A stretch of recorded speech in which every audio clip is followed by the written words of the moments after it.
तो दोस्तों स्वागत है आपका आपके अपने YouTube चैनल मेहराजी क्लासेस में। तो आज की वीडियो में हम देखेंगे क्लास 12th फिजिक्स का जो हमारा है बहुत ही वेरी इंपॉर्टेंट टॉपिक है हमारा। क्या है? समांतर प्लेट संधारित्र की धारिता के लिए व्यंजक स्थापित करेंगे हम इस वीडियो में।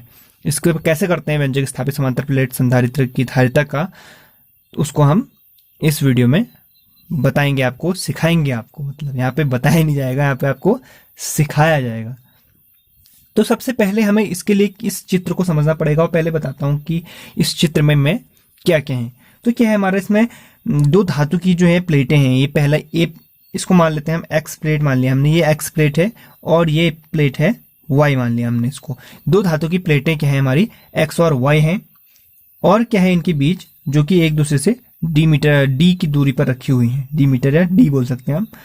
और क्या है, समांतर है ना, एक दूसरे के समांतर हैं, सीधे हैं और समांतर हैं।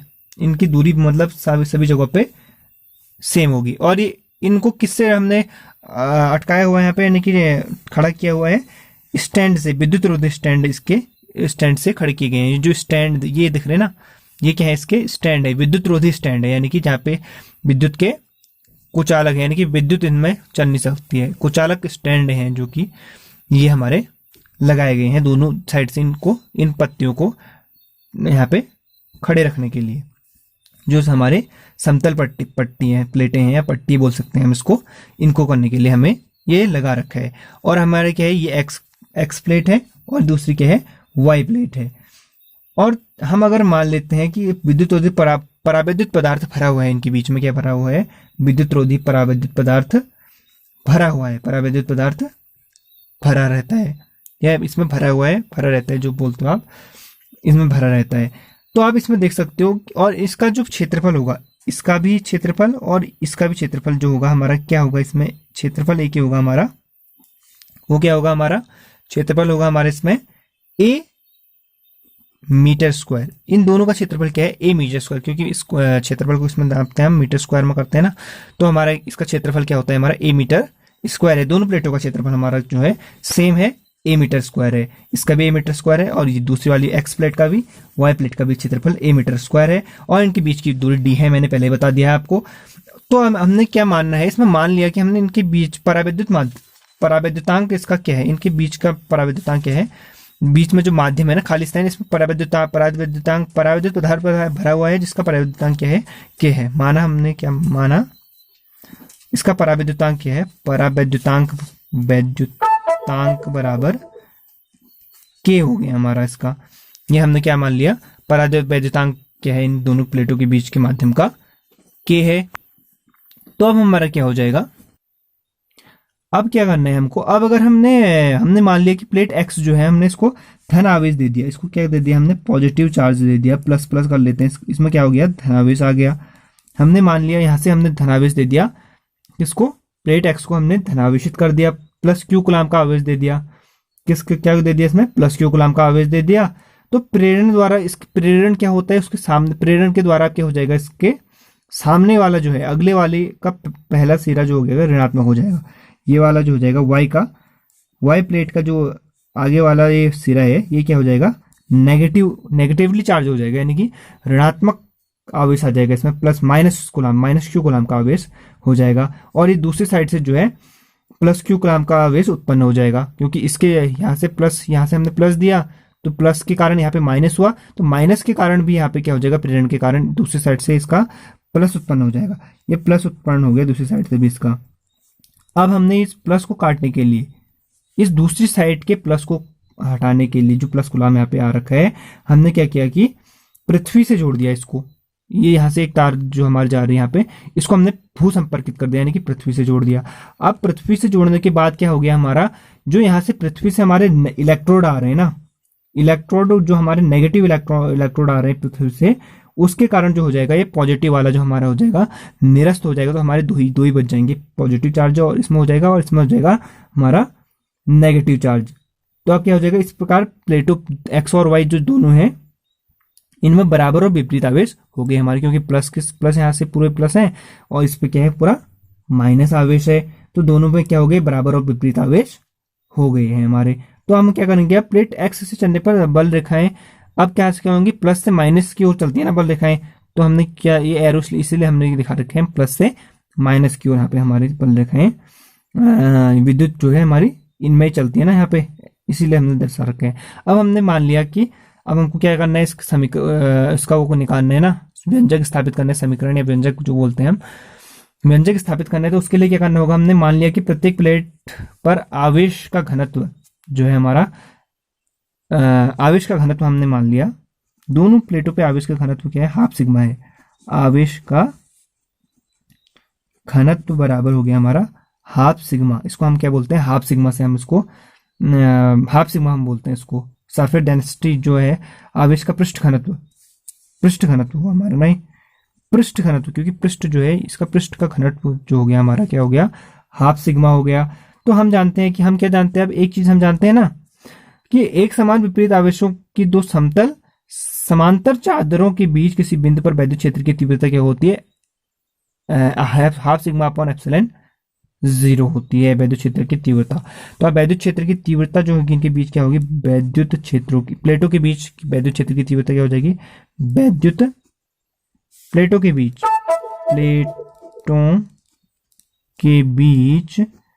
वैद्युत क्षेत्र की तीव्रता क्या हो जाएगी हमारी, प्लेटों के बीच वैद्युत क्षेत्र की तीव्रता जो होगी जो हो जाएगी हमारी E इक्वल टू होता है हमारा half sigma upon epsilon not.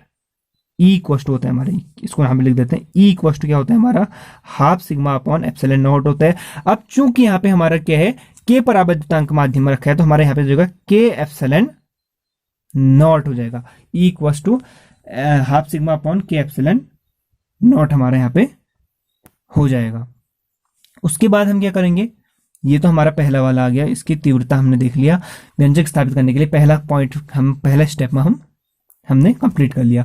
उसके बाद सेकंड स्टेप में हमारा क्या हो जाएगा, पहले स्टेप में हमने कर लिया E equal to half sigma upon K epsilon nought हो गया, एप्सिलॉन 0 इसकी वैद्युत क्षेत्र की तीव्रता आ गई। अब यहाँ पे हाफ सिग्मा जो है यहाँ से क्या निकलेगा हमारा, हाफ सिग्मा इक्वल टू क्या निकल जाएगा, हाफ सिग्मा इक्वल टू हो जाएगा हमारा Q अपॉन A। अभी Q अपॉन A क्यों हुआ, क्योंकि Q जो है इसमें आवेश है और A जो है इनका क्या है, क्षेत्रफल है, दोनों प्लेटों का क्षेत्रफल A है और Q आवेश है, इसलिए हमारा हाफ सिग्मा इक्वल टू हो गया Q अपॉन A हो गया। अब इस half sigma equal to Q upon A को हम इसमें पुट कर लेंगे, तो हमारा E इक्वल टू क्या निकल जाएगा, यहाँ से हाफ सिग्मा की जगह में Q अपॉन A रख लेंगे इस वाले समीकरण में।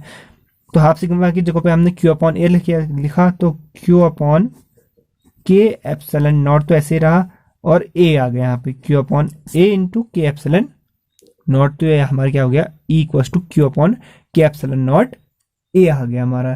तो इसको हमारा क्या हो गया, हमारे समीकरण नंबर 1 मान लेते हैं, इसको हम समीकरण बनानी पड़ेंगी इसके बाद हमको ना, तो समीकरण नंबर 1 मान लेते हैं। उसके बाद अब क्या करना होगा हमें, अब दोनों प्लेटों के बीच क्या है, विभवांतर V वोल्ट है। मान लिया हमने कि दोनों प्लेटों के बीच विभवांतर क्या है, V वोल्ट है और इनके बीच की दूरी D है, हमको पता है। तो हमारा क्या हो जाएगा, वैद्युत क्षेत्र की तीव्रता की E इक्वल टू क्या हो जाएगी, V अपॉन डी। दूसरा सूत्र है जो है हमारा वैद्युत क्षेत्र की तीव्रता के लिए, तो E इक्वल टू क्या हो जाएगा, उससे हमारा V अपॉन डी, क्योंकि हमने मान लिया कि वैद्युत विभवांतर मान लिया हमने, विभवांतर क्या मान लिया हमने, V वोल्ट है, विभवांतर बराबर V वोल्ट मान लिया हमने, चूंकि विभवांतर बराबर V वोल्ट, तो E equal to V upon D यहाँ से हमने निकाल दिया। या अब यहाँ से क्या कर सकते हैं, V इक्वल टू क्या आ जाएगा, या ऐसा है कि V इक्वल टू ये मल्टीप्लाई हो जाएगा तो ED, V equal to ED हो गया। दोनों बात एक ही है, हमने थोड़ा सिंप्लीफाई कर लेंगे ना, इसको V का मान रख लेंगे हम कहीं पे, तो इसलिए हमने क्या किया, इसको ED कर लिया, V इक्वल टू ED हो गया, इक्वल टू का साइन है बराबर, V बराबर क्या हो गया हमारा, ED आ गया। अब V बराबर ED जो है समीकरण 1 में E का मान रख लेंगे, यहाँ से हम E equal to V upon D रख लेंगे, क्या रख लेंगे, E equal to V upon D. समीकरण 1 में E का मान रखेंगे ना, समीकरण 1 क्या है हमारा, ये है, तो E equal to V upon D है यहाँ से, तो V अपॉन डी रख लेंगे यहाँ पे हम, तो क्या हो जाएगा हमारा V upon D equal to दूसरी साइड से क्या है, Q upon K epsilon not A। समीकरण 1 में हमने E का मान रख लिया, V अपॉन डी हो गया, तो हमारे यहाँ से V क्या आ गया, V इक्वल टू यह QD हो गया, क्योंकि यहाँ आगे गुणा हो गया, तो बराबर यह ऐसा है कि V बराबर आ गया हमारा QD अपॉन, ये मल्टीप्लाई यहाँ हो गया ना, QD upon K epsilon not A हो गया, ये हमारा आ गया V बराबर QD upon K epsilon not A आ गया। अब इसके बाद हमें क्या करना है, वो देखते हैं। अब हम इसको किस में लिख लेंगे, सीधे समांतर प्लेट की धारिता वाले सूत्र में लिख लेंगे। तो समांतर प्लेट की धारिता क्या होती है, समांतर प्लेट की धारिता के लिए हमारा क्या होता है, समांतर प्लेट की धारिता बराबर होता है, धारिता सी बोलते हैं, सी बराबर हमारा होता है, क्या होता है, V upon Q upon V, sorry Q upon V. C equal to होता है हमारा क्यू अपॉन वी, यानी कि क्यू जो आवेश हो गया, वी हो गया इनमें विभवांतर। तो c equal to q upon v हो गया। तो अब यहाँ से हम क्या कर लेंगे, वी का मान इससे यहाँ पे रख लेंगे। तो हमारा सी इक्वल टू क्या निकल जाएगा, c equal to q upon v की जगह में ये रख लेंगे, q d upon k epsilon naught a. अब क्या होता है, ये वाला जो है ऊपर चले जाएगा, ये वाला यहाँ पे आ जाएगा ना, ये ऊपर यहाँ पे आ जाएगा यहाँ पे। तो क्या हो जाएगा, सी इक्वल टू हो जाएगा हमारा क्यू के epsilon naught a upon Q D. तो पहले से ही है, क्यू डी पहले से ही है ना, तो क्यू डी आ गया हमारा। तो क्यू से हमारे यहाँ पे क्यू कट हो गया, क्या हो गया, क्यू से क्यू कट हो गया। तो हमारा क्या बचा, k epsilon naught a upon d. C equal to क्या बचा हमारा, c equal to k epsilon naught a upon d. C बराबर हमारा क्या बचा, k epsilon naught a upon d. तो ये जो हमारा है, एक हमारा ये सूत्र निकल के आ गया। इसको हम क्या करते हैं, फैरेड में, इसका मात्रा क्या होता है, farad. C equal to k epsilon naught a upon D. इसको मान लेते हैं हम समीकरण नंबर 2 मान लिया। इसको पहला समीकरण हमने बनाया था, दूसरा समीकरण ये बन गया हमारा। अब यहाँ से हम क्या कर सकते हैं, जीरो क्या हो जाएगा हमारा, सी जीरो तब होगा हमारा जब हमारा के इक्वल टू हम 1 ले लेंगे। तो के इक्वल टू 1 पर सी जीरो बराबर क्या हो जाएगा हमारा, के इक्वल टू 1 हो गया, तो epsilon naught a upon D हो गया। क्या हो गया हमारा, सी जीरो इक्वल टू, इसको हम साफ लिख देते हैं यहाँ पे आगे, epsilon naught a upon D हो गया। तो ये बन गया हमारा समीकरण नंबर 3। फैरेड में ही होता है ये भी, इसका मात्रा क्या होता है, फैरेड। तो समीकरण नंबर 3 बन गया। क्या हो गया, समीकरण नंबर 3। समीकरण 2 है, समीकरण नंबर 3 ये बन गया। अब हम समीकरण 2 और 3 को से भाग करने पर, समीकरण 2 को 3 से भाग करेंगे, अगर हम इसको हम इससे भाग कर देते हैं, अगर समीकरण 2 भागा 3 कर देते हैं, 2 भागा 3 कर दिया हमने, तो हमारा क्या हो जाएगा, सी अपॉन सी जीरो हो गया बराबर k epsilon naught a upon d बट्टे epsilon naught a upon d. Epsilon d से डी कटा, एप्सिलॉन नॉट ए से एप्सिलॉन नॉट ए कटा। तो हमारे यहाँ पे क्या बन गया, c upon c zero equal to k, या यहाँ से हमारा हो गया सी इक्वल टू के सी जीरो। तो ये जो संबंध होता है हमारा, यही हमको लास्ट में निकालना होता है। अगर आप ऊपर तक यहाँ तक भी, अगर आप यहाँ तक भी निकालते हो, अगर यहाँ तक, तो आपका ये भी सेम आना जाएगा। और आपको अगर यहाँ तक निकाल लोगे तो आपका पूरे के पूरे में से पूरे नंबर आ जाएंगे। तो आई होप कि आपको वीडियो अच्छी लगी होगी और वीडियो से आपको बहुत कुछ सीखने को मिला होगा। और ये जो आपका समांतर प्लेट संधारित्र की धारिता के लिए व्यंजक स्थापित कीजिए था, आपको इजीली आ गया होगा।